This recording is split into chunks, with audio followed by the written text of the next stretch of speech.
Assalamualaikum warahmatullahi wabarakatuh. Eh, di sini saya dari kelompok 1. Izinkan kami presentasikan konsep understanding by design. Adapun anggota kelompok 1 adalah saya Muwafiqul Isani, kemudian ada Bu Novia Nurul Hasanah, kemudian Pak Miftah Iqmal, kemudian yang keempat Bu Yeni Susanti, dan yang kelima adalah Bu Belinda Leona Afisa. Kemudian kami akan mulai dari konsep secara umumnya. Konsep UPD ini merupakan pendekatan perencanaan pendidikan. Adapun konsep yang menjadi dua fokus utama pada konsep UPD ini adalah yang pertama pembelajaran dan assessment untuk membuktikan ketercapaian hasil belajar.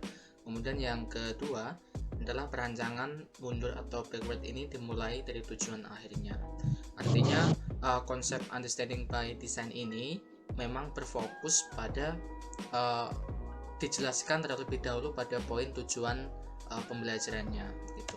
Kemudian ini adalah langkah-langkah desain backwardnya. Adapun konsep ini menggunakan pendekatan yang orientasinya adalah hasil. Ini adalah tahap-tahap yang ada pada backward design. Yang pertama mulai dengan tujuan, kemudian yang kedua mengembangkan assessment, kemudian yang ketiga adalah merencanakan kegiatan. Selanjutnya untuk tahap-tahap backward design ini secara detail akan disampaikan oleh Pak Iqmal. Silakan Pak Iqmal. Terima kasih Pak Afik atas waktunya. Saya akan menjelaskan tentang tahap-tahap backward design. Yang pertama adalah tahap menentukan tujuan atau tahap menentukan hasil yang diinginkan. Kemudian tahap yang kedua adalah mengumpulkan bukti penilaian atau menilai bukti yang ada sementara. Kemudian yang ketiga adalah rencana pembelajaran. Boleh di next slide, Pak Afik. Ya, kemudian untuk ilustrasi kerangka kerja penyusunan kurikulumnya adalah yang pertama ada 3 lingkaran. Yang pertama lingkaran tengah mewakili bidang konten. Kemudian lingkaran luar itu mewakili pengetahuan yang harus dikuasai siswa, yang harus siswa pahami. Kemudian lingkaran yang paling dalam adalah pemahaman abadi yang akan menjadi fokus penyelesaian. Next slide, Pak Afik. Dan kemudian ada elemen-elemen pada tahap pertama dalam mengidentifikasi hasil yang diinginkan ini, antara lain adalah penetapan tujuan, kemudian pemahaman, pertanyaan pokok, pengetahuan, dan keahlian. Untuk selanjutnya akan dijelaskan kepada Bu Novia, silakan.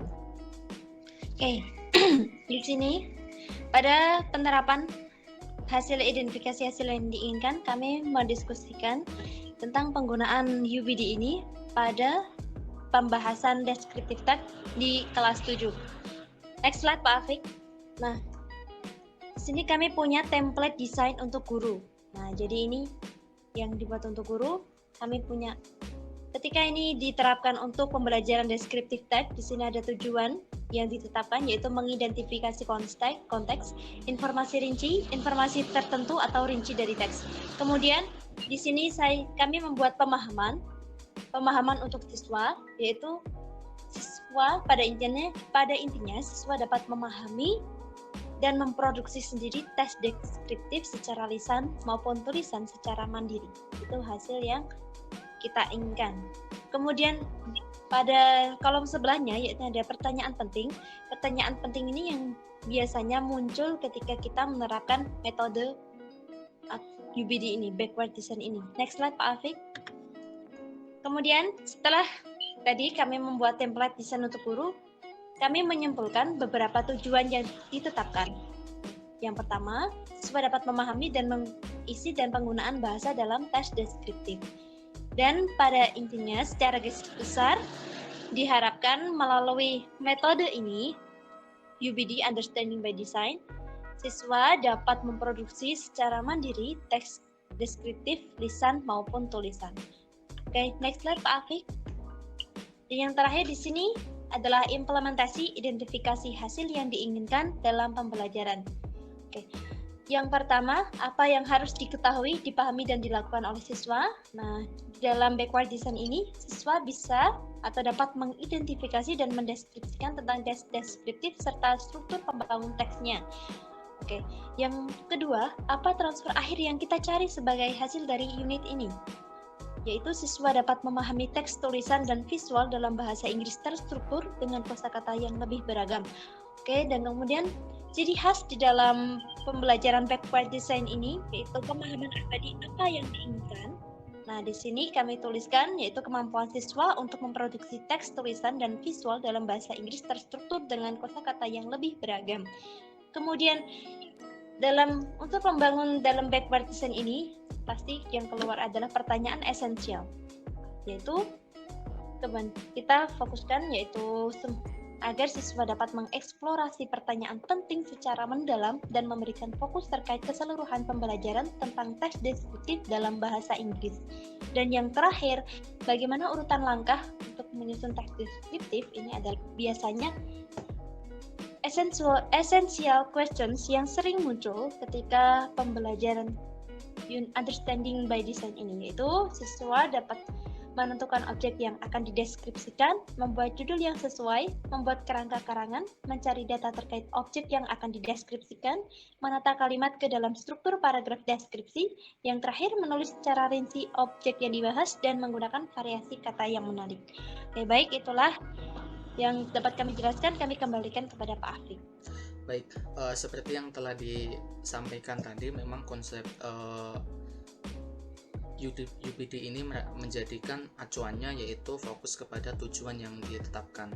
Di sini dalam slide ini muncul template-nya, yaitu di sini muncul ada tujuan yang ditetapkan, pemahaman, kemudian ada juga pertanyaan pentingnya. Di sini adapun pertanyaan penting di sini seperti yang telah disampaikan oleh Bu Fia tadi, mungkin Pak Iqmal mau menambahkan.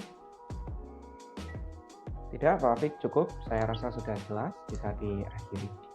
Baik, terima kasih atas perhatiannya dan terima kasih atas penyampaian materi yang telah dilakukan. Hasil diskusi ini dilakukan oleh kelompok 1 dengan penuh semangat dan juga untuk memberikan hasil terbaik atas penjelasan pada UPD ini. Kemudian itu saja yang bisa kami sampaikan. Apabila terdapat kekurangan kami mohon maaf. Wassalamualaikum warahmatullahi wabarakatuh. Waalaikumsalam warahmatullahi wabarakatuh.